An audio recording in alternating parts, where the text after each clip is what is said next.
pandanganan. Itiwang matura sa punika. Kumandi, pitonika di pagkanan paluwag toko ni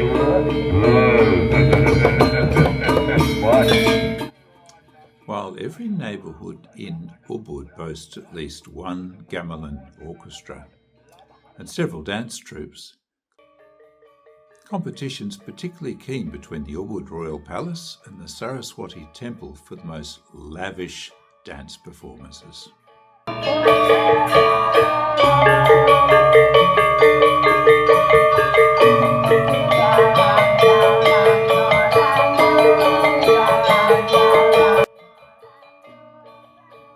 The forecourt outside the Saraswati Temple, Pura Taman Kemuda Saraswati, is the stage for several performances each week, like this Ramayana ballet.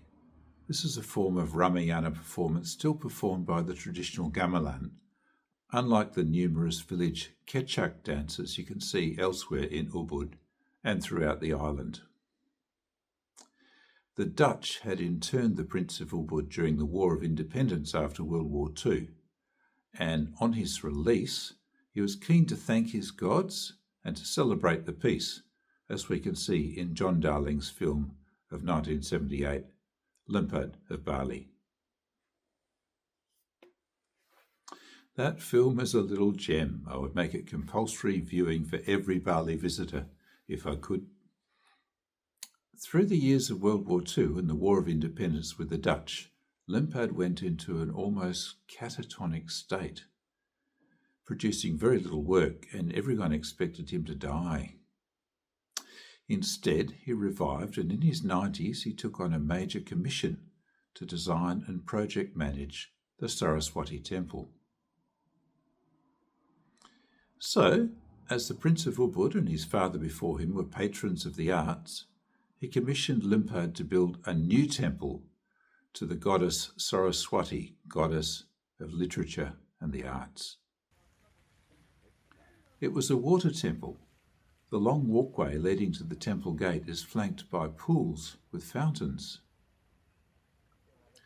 Lempad's grandnephew, the Undagi, Agostinho Mandarta, is a nationally recognised authority on Hindu temples.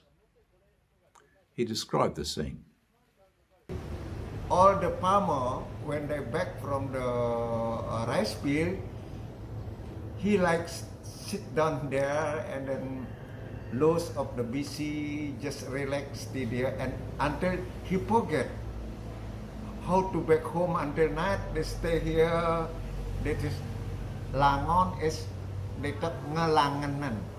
Ngelanganan just forget everything because too nice.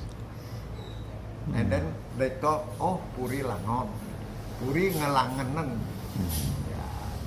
Because very nice, very nice situation, very nice decoration, and all the spring water there.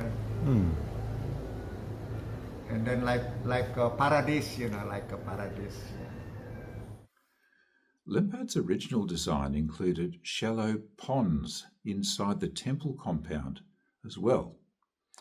However, in later years, the temple attracted so many people that more space had to be created for people to pray. So the prince ordered Mr. Datta to fill in the internal lily ponds to make room for worshippers. The central and highest point in the temple represents the cosmic mountain, or Mount Meru.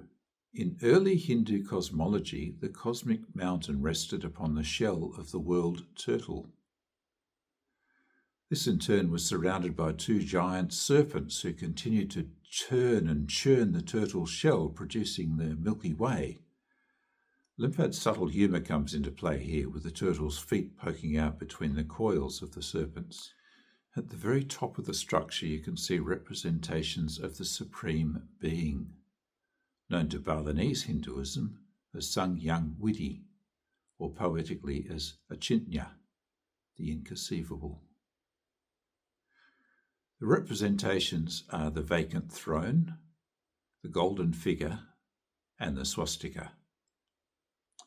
While Hinduism abounds in stories about the gods, I'm not aware of any stories about this, the Supreme Being, the inconceivable. In January 1963, a devastating earthquake damaged many buildings in Bali, including the temple, before Mount Agung erupted later that year, compounding the damage. Later, I Gusti Nyoman Darta supervised the renovations to the temple compound. He and his cousin, I Gusti Gede Udayana, Lempad's grandson, graciously showed me around the temple one wet afternoon in 2025.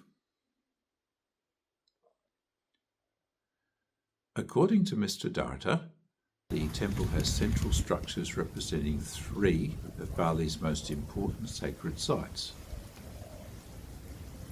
The 2 roof structures represent the temples at Goa Lewa and Nusa Penida, while the central iteration of the cosmic mountain represents the volcano Gunung Agung. Mr. Darta says the 3 structures also represent the Hindu trinity of Brahma, Vishnu and Iswara, or Shiva. Also of note is a new statue of Saraswati and the big statue of the Balinese ocean deity Ratu Gede, or the Great King. Mr. Darta describes this as the first big statue in Ubud. It also reprises the Ratu Gede statue at Nusa Penida. Lempad had a really good budget to work with, and he was able to attract top sculptors from near and far. He also contributed many statues and carving himself, including those decorating the kitchen.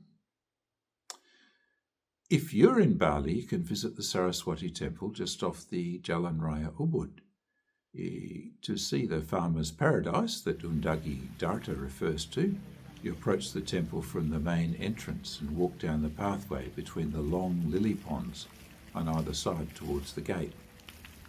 However, the gate itself is usually closed, so to access the temple proper, you need to enter through the grounds of the Saraswati bungalows next door. Just go to reception and ask for permission to visit the temple. Thank you so much for watching. My name is Vivian, and hopefully you'll join me soon for another edition of Art, Ritual and Myth.